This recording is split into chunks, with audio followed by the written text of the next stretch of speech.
दूध से मिलने वाले बेशुमार फ़ायदों को हम सभी जानते हैं।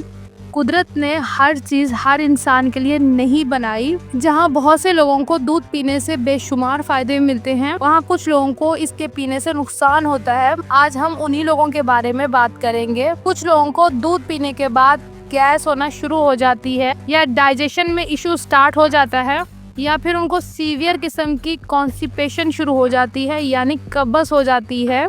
अगर वो दूध लेते हैं उनको कब्ज़ का मसला स्टार्ट हो जाता है। उन लोगों में लैक्टोज इंटॉलरेंस का इशू है, यानी दूध से एलर्जी होती है। दुनिया में 30% लोगों को लैक्टोज इंटॉलरेंस का इशू है। लैक्टोज एक शुगर होती है जो दूध के अंदर पाई जाती है कुदरती तौर पर। वो कुछ लोगों को कुदरती तौर पर हजम नहीं होती। इन लोगों को हरगिज दूध नहीं लेना चाहिए, दूध को अवॉइड करना चाहिए।